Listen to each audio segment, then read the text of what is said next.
The Catafighi nudist beach on the Mani Peninsula, close to the southernmost limits of the Greek mainland, late August. Among the handful of tourists is one group that is patently not here for the sunshine. Leader of that group on the right is Jeff Crossley. What originally impressed us, apart from the more obvious attractions, was the apparent potential for caving and particularly cave diving in the area surrounding.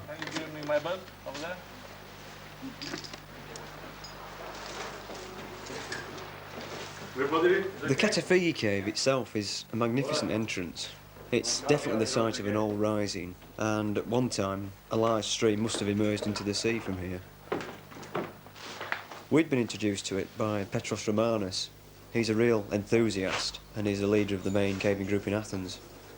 Oh, this is a phreatic tube. That's it, clearly. What we call them in England. Okay. Where they were once completely full of water. Mm-hmm, sometimes, but now it's completely dry. Yeah, so the water has found another way.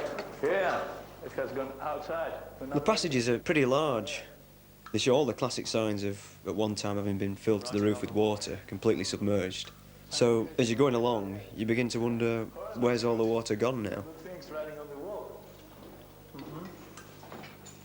In the village, we'd been told that Catafighi Cave was once used by escaping British troops during the war.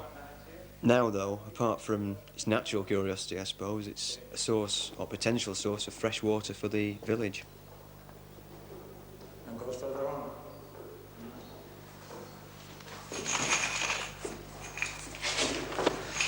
See? Yes. Goes down there. How deep's the pitch again? I can't remember exactly. About 15 meters. About half a mile in, a drop leads to a lower level. To the end of the pitch. Huh? What lies below gave Jeff the first clue to the geological development of the cave.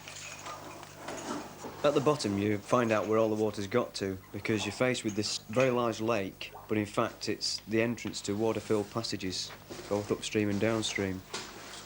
Okay here? A beautiful pool. Mm-hmm. That's fantastic. Fantastic, yeah. Is it as salty? No, I can taste it.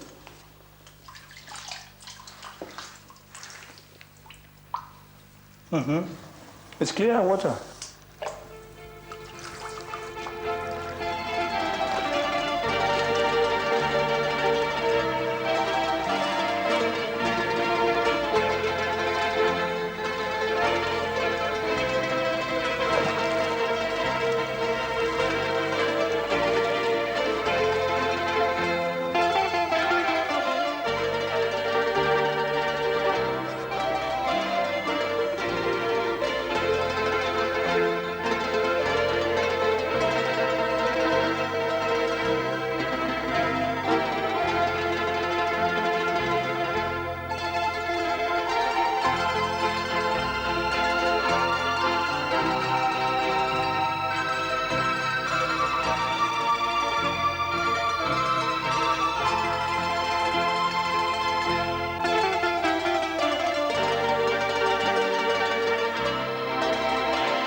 Jeff Crossley's team has been chosen with care.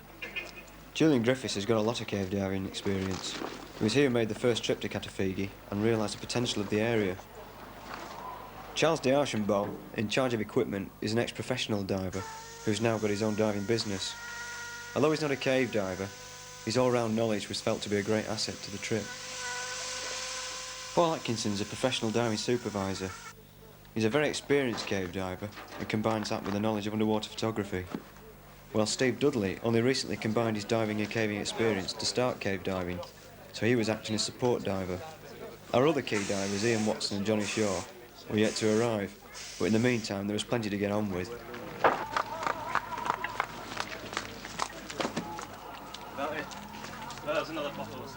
At first we were a bit worried about whether we'd get a suitable boat, but when we asked around, we got offers from all over the place.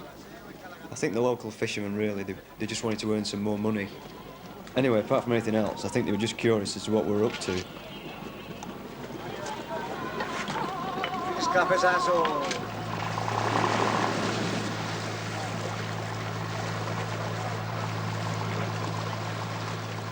The boat will take the divers to an area of inaccessible cliff-bound coastline, a mile south from the village and past the Catafiki entrance.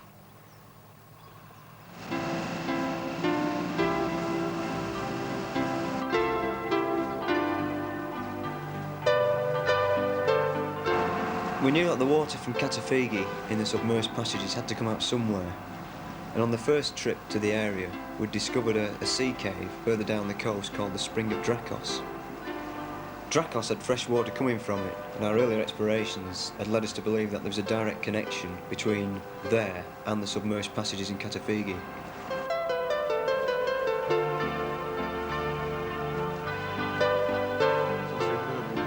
Dracos has got two entrances, both of them just below sea level, which join up not far inside in a large underwater chamber. Last time we'd managed to explore and lay a line a fair way in, but not having a boat, we were limited as to having to kit up on Catafiki beach and then swim round to the entrance, which is about a kilometre swim before we even managed to get into the cave. Steve Dudley and myself made the first dive, and it was purely to check to see how the lines had survived in the 3 years since we'd last been there. It was also Steve's first dive into the cave, and we wondered just how impressed he'd be. Having heard so much about the cave, I was obviously eager to see it, but at the same time I was a little apprehensive, because the cave diving abroad is so different to caving back home, in respect that you're going much deeper and for a longer duration. Julian was on the first trip in 1982. As he helps them into the water, he knows what problems they might face. At this time of year, the flow emerging from there will be at a minimum, but since our last visit in 1982, I suspect the spring floods may well have washed out the line, and so effectively Jeff and Steve will be starting all over again from scratch.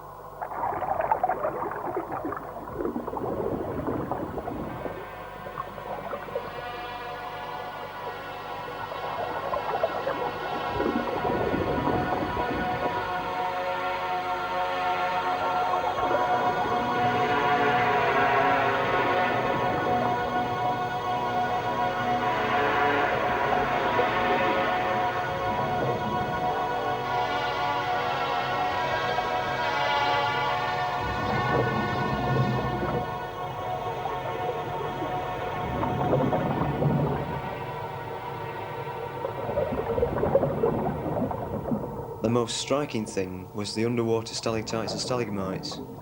Now they can only form above water, so you come to the immediate conclusion that they must have formed in dry passages at one time, and since they've been submerged.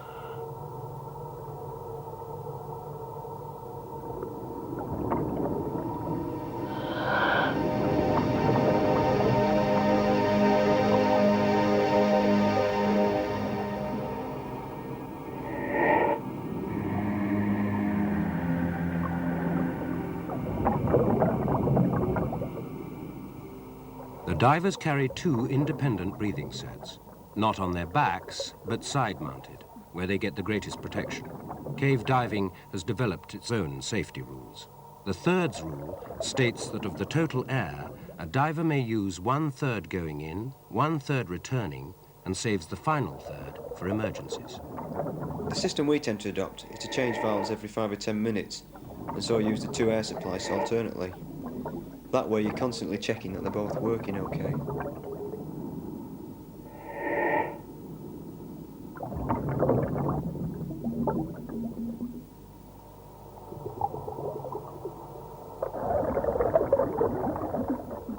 Surprisingly enough, the line was in good shape. There were only 1 or 2 places where it had worked loose and just needed a bit of tidying up. We use inner tubes cut up into bands called Snoopy loops, and you attach those to the diving line and then stretch them round boulders or rock projections, and that way you can hold the diving line along the right route in the passage. The time we could actually stay down on the early dives was limited because fairly soon it goes down to 100 feet depth. and we didn't really want the complications of decompression at the early stages, and we decided to head out.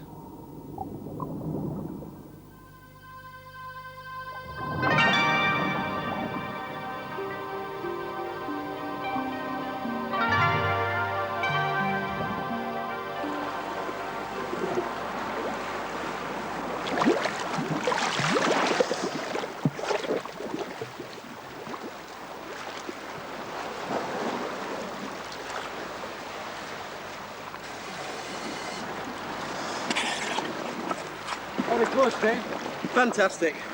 Clear visibility, warm water, nothing like back home. Well, I went into about 500 feet, which is, you go down a pot, about 400 feet in, the pot's about 90 feet deep, and levels out and then comes into a big tube passage. The problems could be if it went deeper, then we get into decompression stops and other problems. The lines that we laid in 1982 seem to be quite intact still. They're all in pretty good condition, considering they've probably had a bit of a battery since then. But everything looks okay, you know, and I don't think we're going to have to do too much repair work before we can push on in there. Inland Marnie is a limestone wilderness almost completely lacking in surface water. It's dry for several months in the summer, but in the winter the rain that falls sinks immediately into the mountains, so there must be a sizable underground river network to carry it from the mountains to the sea. We thought that Dracos and Catafigi could well be a main way into that system.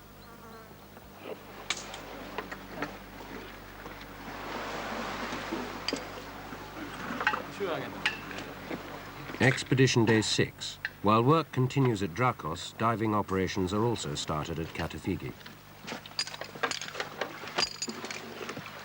The first priority will be to forge the link downstream to Dracos. The lead diver will be Julian Griffiths. Diving at Catafigi was much more demanding on manpower than at Dracos because of the sheer effort of getting all the diving gear to the base. Okay, got it. The cave wasn't difficult, but there was a kilometre passage to the sump, so by the time you'd carried all the cylinders and the filming gear to the diving base and back again, it was very hard work.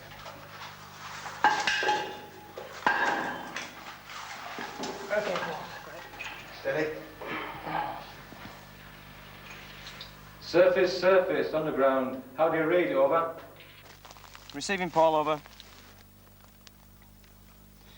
No, that's great, that. I've got a really good null on that axis. Roger, I read on that, Jeff. I'll go back on the tone for 2 minutes. While Julian prepares to dive, Jeff Crossley and Paul are in a steeply terraced olive grove 500 feet above the cave. Their task is to radiolocate the diving base using an electromagnetic device they call the mole phone. This is more or less the point, I think. Okay, Paul, just another 20 seconds of tone, please. Paul, over. Roger, Dodger, 20 seconds on the tone.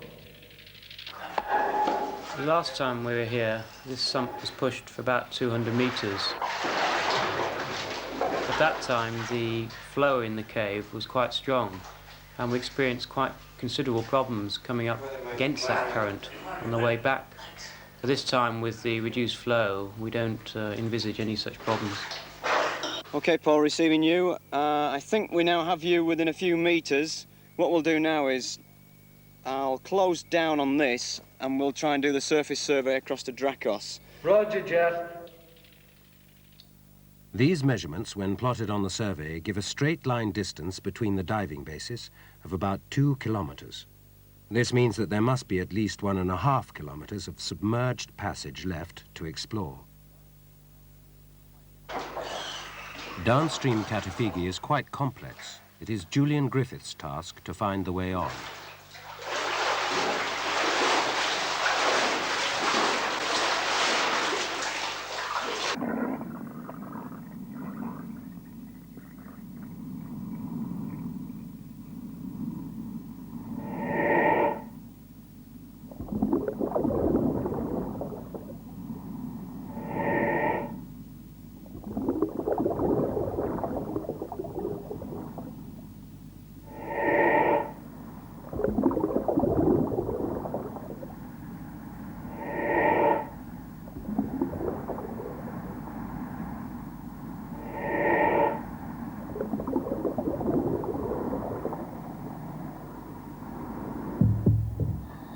As you went in, the visibility was quite good, providing you kept moving. But as soon as you stopped, your bubbles hit stuff on the roof, which came crashing down, silt started rising from the floor, and the visibility rapidly became pretty bad. Just past last year's limit, we got into a low section, about 1.5 feet high, I suppose, by about, say, 6 feet wide. And you were clunking around in there, and you really couldn't see anything. And of course, by the time you came to come back out of the sump, I mean, the visibility was absolutely zero all the way out.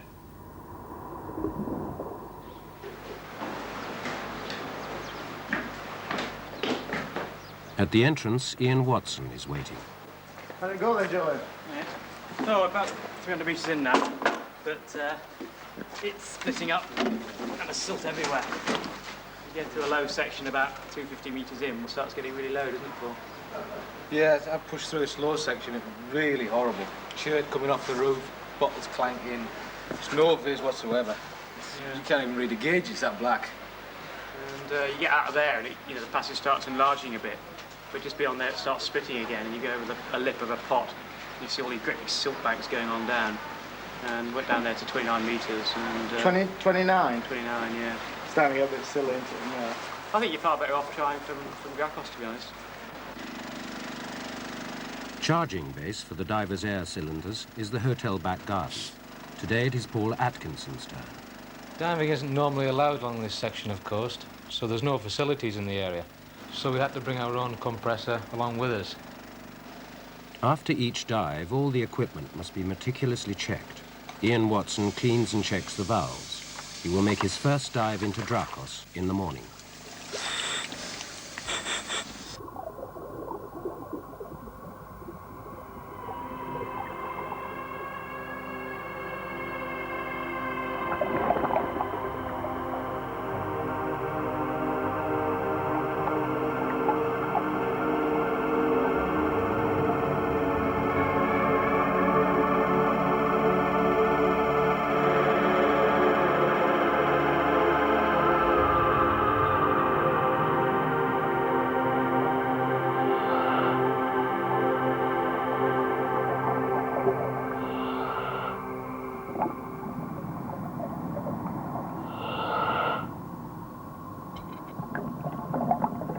I got to the end of the existing line, which was belayed to a large stalagmite, and tied my new reel on, and then set off into what was going to be new territory.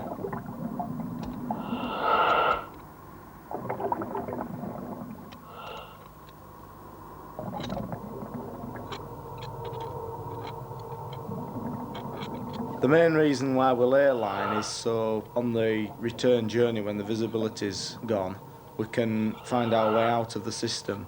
This has probably been the main cause of a lot of the accidents in cave diving, when people have panicked when they've actually lost the line and never been able to find it.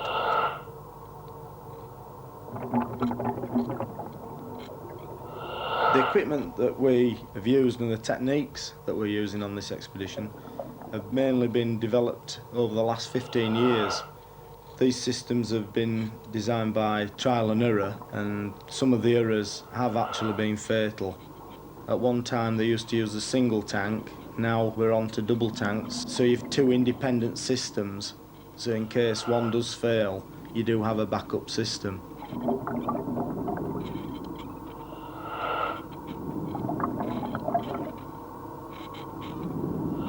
The first impressions I got of Dracos were of the vastness of the passage. Being used to diving in Britain, all you get is nil visibility and really small, ratty little holes. But when we got into Dracos, I mean, the size of the place and the visibility was better than anything I'd ever seen before.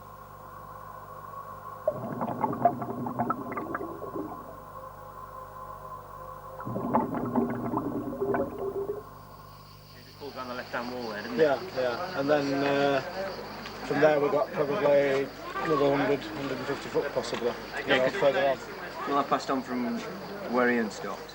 Depth and distance are beginning to create logistical problems in Dracos. Careful planning will become increasingly important. The diving is becoming technically more difficult, and because of the problems associated with depth, more dangerous. 6 metres. Yeah, it's getting pretty tight on decompression time. You're short on time. Yeah. When you get to that kind of depth of time, you know, it's going to be a lot of hard work. As the expedition progressed, it was becoming obvious that there were other sites along the coast that could be just as interesting. But one of the main problems was that you couldn't tell the difference between an ordinary sea cave and a cave where there was an actual river emerging, because they all looked very similar. However, we'd heard about one particular cave with a low entrance leading to a large chamber.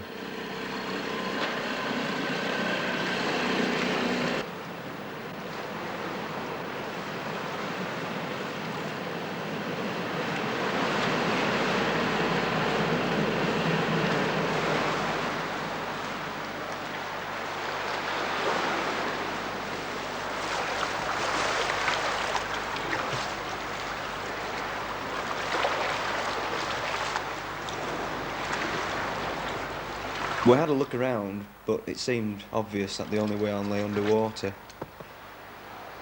So whilst I got out and had to clamber up and down the boulders to see if I could see another way on, Johnny kitted up ready to dive.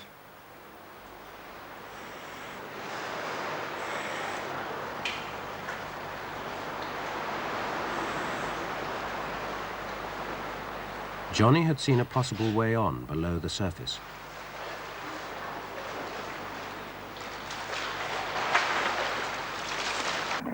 Underwater, he found the passage dropping steeply and getting larger. This passage descended to a reasonable depth in very good visibility. I carried on for a short distance to the base of another large chamber. There was obviously some airspace above me, so I surfaced.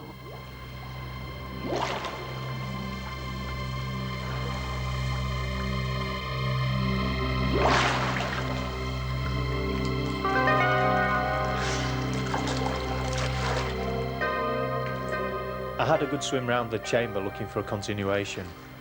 There was fresh water resurging in this cave, so there was a passage somewhere. Unfortunately, I didn't find anything.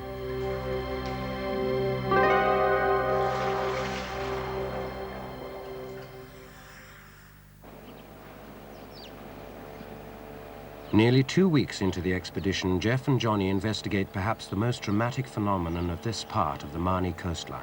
About 5 miles up the coast, near a village called Stupa, we'd heard about this place in the seabed where water was said or reputed to well up out of the floor with such force that you couldn't sail a boat on it in the winter months when the water flow was very heavy. So we went and investigated, and sure enough, the place existed, and it was still impressive in full drought.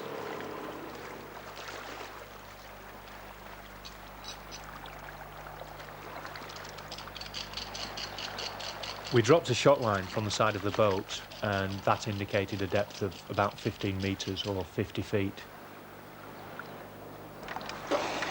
Into this tub, John. Yep.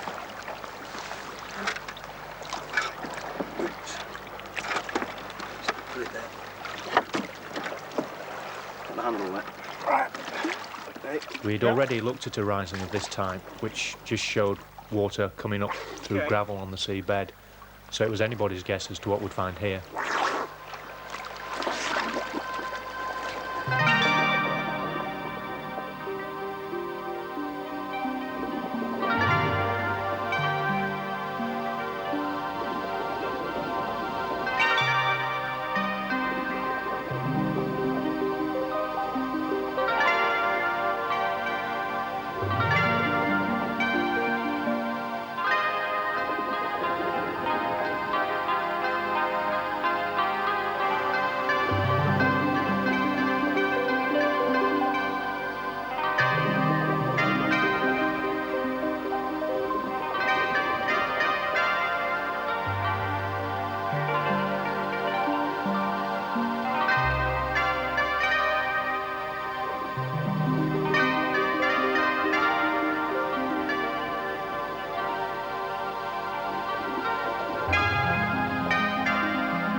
The bottom was pretty flat, apart from a huge trench in the sea floor.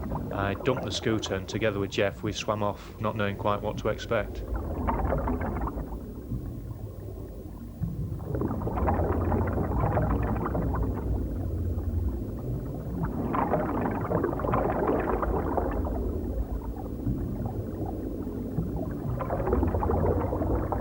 We headed off down through a natural arch, which seemed to be where the main flow of the water was coming from, and that led out into a small canyon at a depth of around about 90 feet. I indicated to Johnny that we were going to have problems with the visibility. There was this tremendous mix between the salt water and the fresh water emerging from the cave. This halocline was creating visibility problems. You couldn't read any gauges, you couldn't see each other. It was like trying to look through frosted glass. As we dropped down into the trench, we noticed an opening. Jeff tried to enter the opening, but the force of the water was too strong. He just kept being pushed out all the time.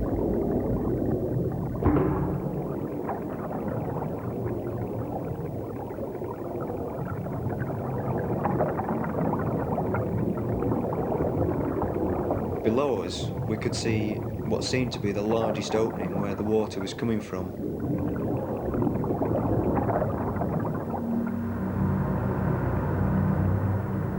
The power of the water coming out was so great that there was just no chance at all. You couldn't fin against it.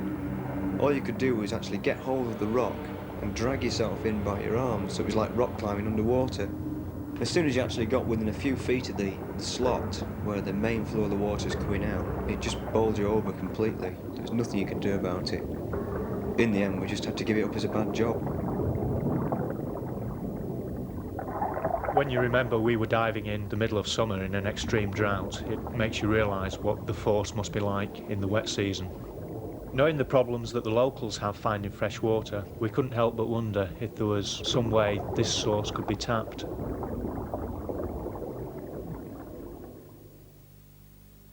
The main focus of the expedition continued to centre around Dracos and Katafigi. In Dracos, a new push was planned. But meanwhile, in Katafigi, Julian was starting to turn his attention upstream and into the mountain.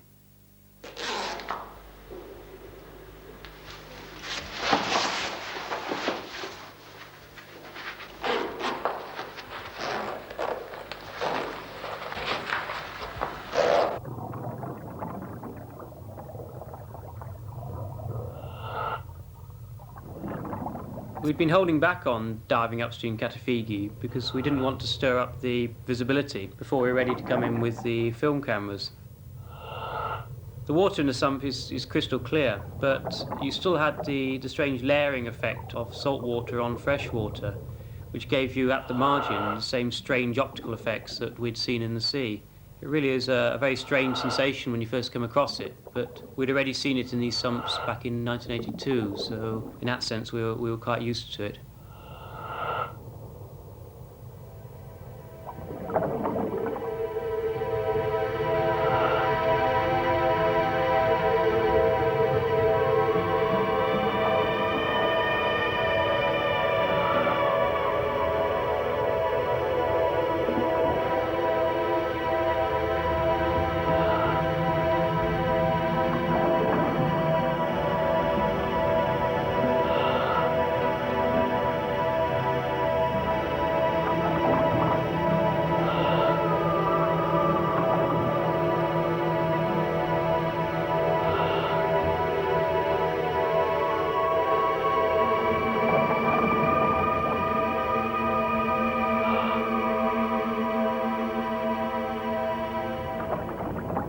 Paul and I have been in upstream Katafigi today, and it's a good sump.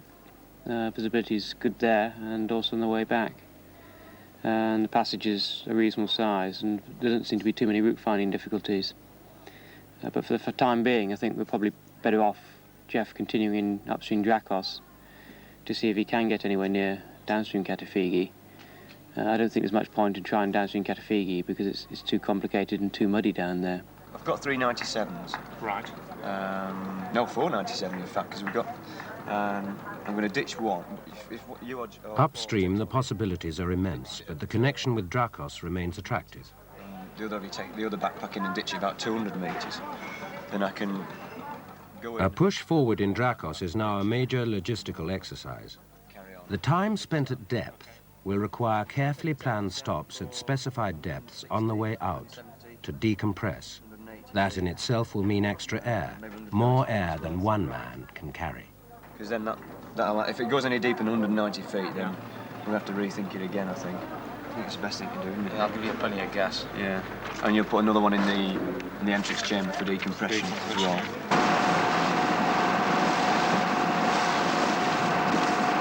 En route, Jeff prepares himself for the mentally and physically demanding task ahead.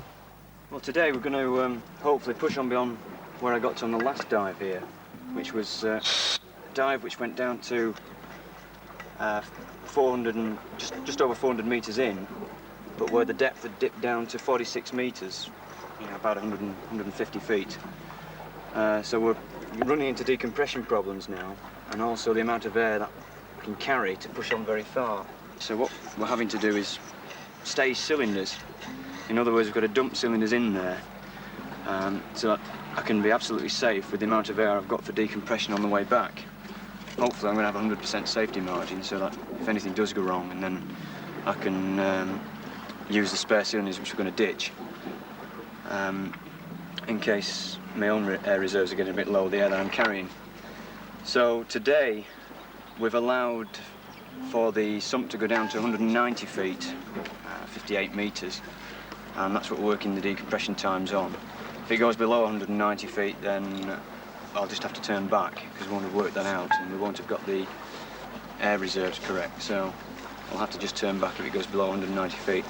If it stays shallower than 190 feet, then all the better, because it means I'll be able to lay more line and still have greater air reserve. So it's all 6 of one and half a dozen of the other, really. Okay, now, where you go?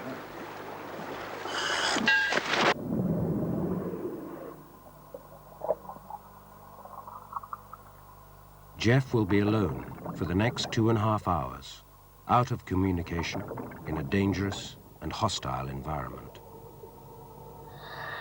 As I headed into the entrance, I knew that this was going to be a very long dive and totally committing dive. I knew I was going to be out on my own for a long time and that I had to be in full control of everything. There were several cylinder changes to make, which was an added problem really, but I'd been supported well by the other lads who'd swum in beforehand and ditched the cylinders in the right locations.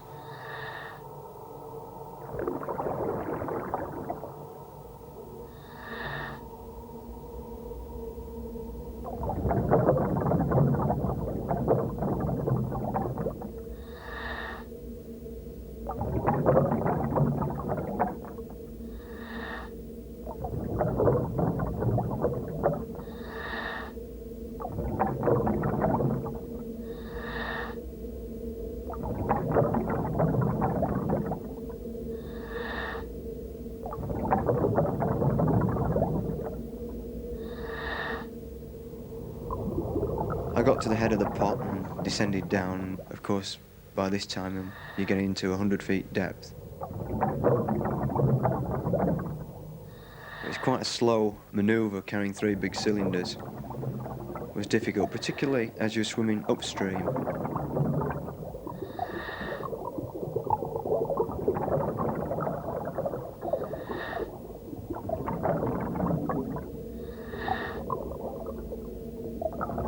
Sure enough, at 200 metres, the first stage cylinder loomed into view, and it was then a question of taking the partially used cylinder off my back and ditching it, and picking up the unused cylinder and putting that onto my back, and I would then use that for the next 200 metres to the further stage cylinder.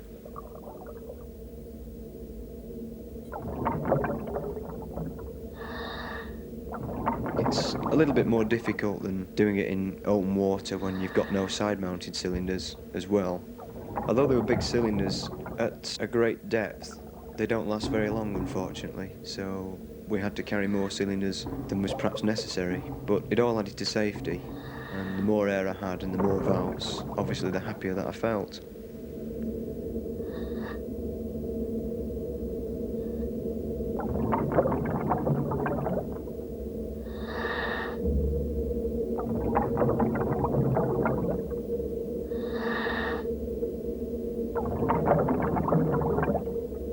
I also tried to keep my lights to a minimum so that I would have extra lights for pushing on at the end.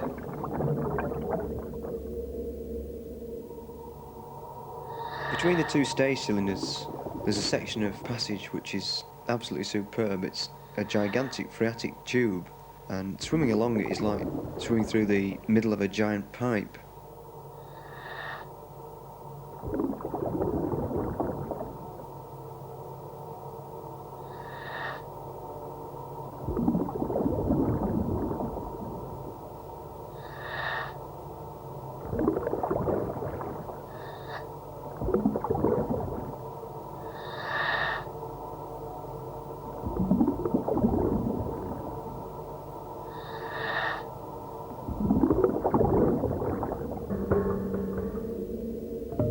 At 400 metres, once again I had to go through the rigmarole of taking off the backpack. Again, it all takes valuable time, but it's worth it in the long run for the extra air you carry. However, once I'd ditched that backpack, I was then free to swim off on two side-mounted cylinders and away into the cave to try and make further exploration.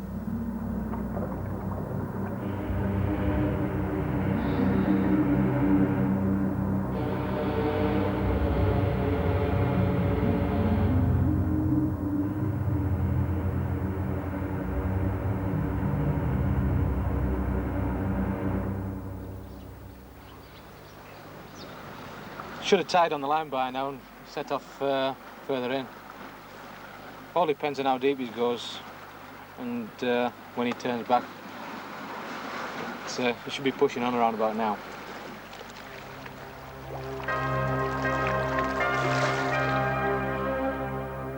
Now those outside in the hot sun can only wait and hope all is well. As I headed out, the tension begins to melt away because you're on known territory following a known line, heading out back to base.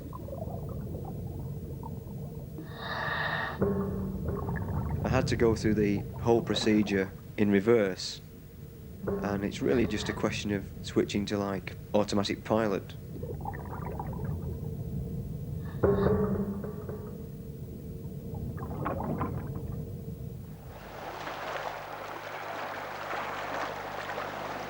Up to the end, it's been experiencing maybe 5 metres wide, 2 metres high, and pretty good viz, averaging 5 to 10 metres. But on the return, it's just nil, less than 2 feet. All you can see is a line, and that's your lifeline home.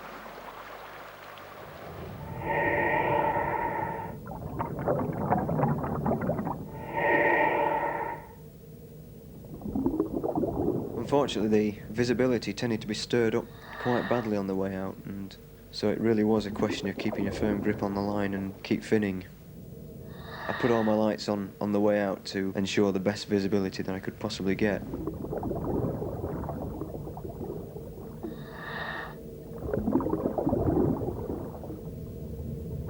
Once I reached the stage at 200 metres, again I reversed the process and ditched the backpack I'd used and put the other one back on. And then it was just a question of heading back out to the decompression stops.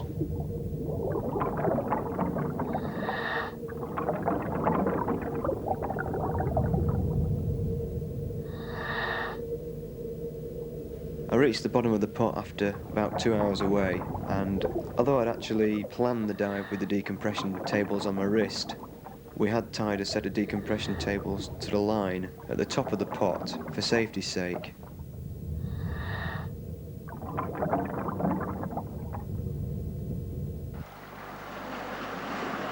Should be either well on the way back or at the top of the pot now, just starting his decompression.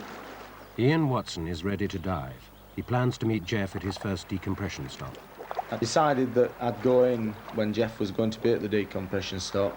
With it being the last part of the dive, it's always the most boring part, and especially if he's tired, there's somebody there to just help him through.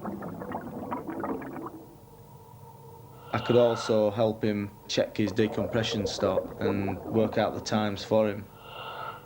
In the chamber, it was a thankful sight to see Watto, and it was going to be quite a long wait, and it was nice to have Watto there as a bit of company. When I got there, we went through all the decompression times, and I got his bottom times off him. That means the time that it's taken for his final ascent from his deepest point, and it worked out that he was going to have to sit on the bottom for 70 minutes. So we decided that we'd pass the time and have a few games of noughts and crosses, just to relieve the boredom.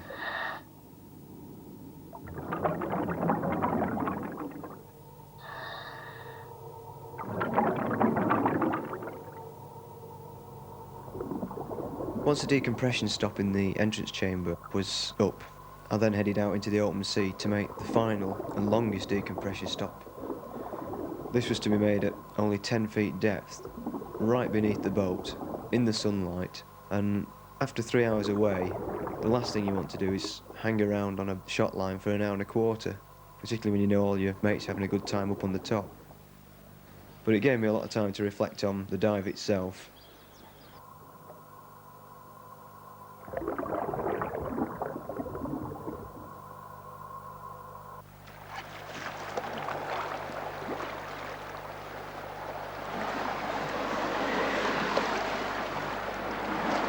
How did it go then, Jeff? Not as well as I hoped. What's happened? It's all same. You know, it's just split up into different routes. What, you missed one? No, it's one big passage, and the route dipped down to 54 metres depth. 54 metres? Yeah, but it seemed to be two ways. I turned left, took the biggest passage, but it just ended for absolutely no reason at all. You know, huge passage, it just ended. Anyway, I reeled back to the junction and took the other passage, and that got very low and silty. You know, still at the same depth. Yeah. And all that happened there was that it just got a lot of boulders, breakdown, and then you know, nothing at all. It was just useless. So I reeled back again, and all I got there was on the left coming out. It looked like there might be another way, but that didn't look as promising as the other two. So God knows where that'll go. But by that time I'd reached me allotted bottom time, so I came to that. I don't hold out much hope for it. The logistics of Dracos have become more than time and equipment permit. All efforts now are directed towards upstream Katafigi.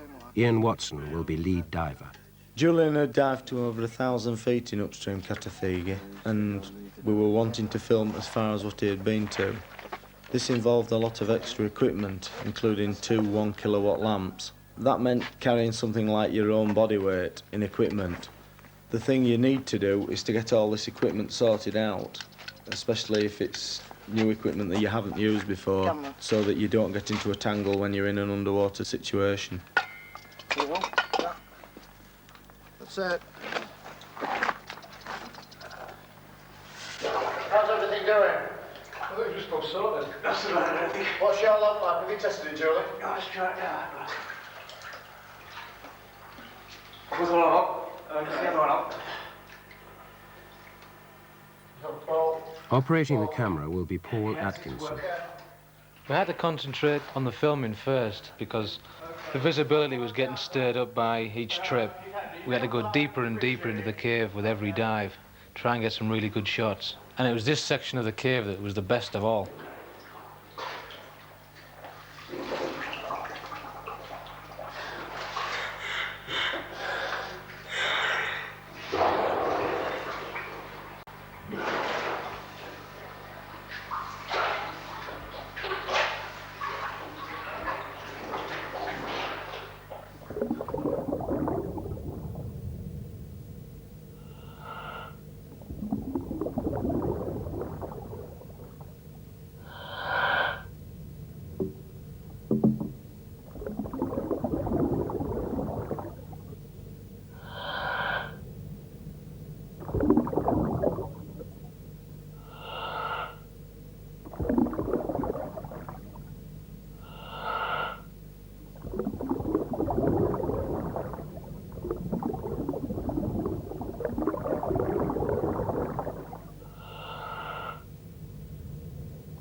As you got further into the sump, the passage got larger and larger, and as soon as you turned on the 1,000-watt filming lights, you saw a scene that really nobody had seen before. The passage was laid out in minute detail in front of you. In places there were magnificent displays of stalagmites and stalactites. It's strange to think that at one stage this passage was dry and you could have walked along it. It's a bit like hovering over a strange landscape as you glided down over the floor with the submerged passage gaining depth. I was swimming along the side of Julian, and I mean you could see both walls, the roof, the floor, and well into the distance. The formations that were hanging off the roof were incredible. The shot was absolutely superb, watching Julian just fin along in what seemed like in the middle of space.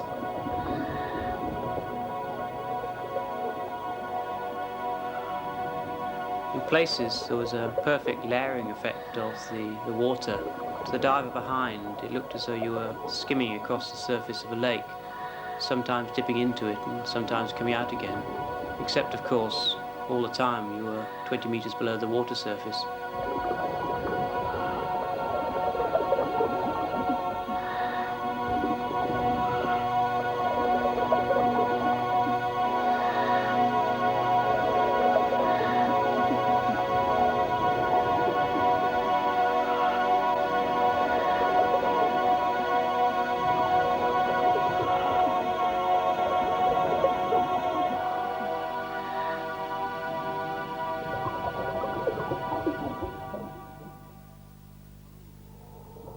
The following day, Ian was back with Jeff Crossley with the accent on pushing forward.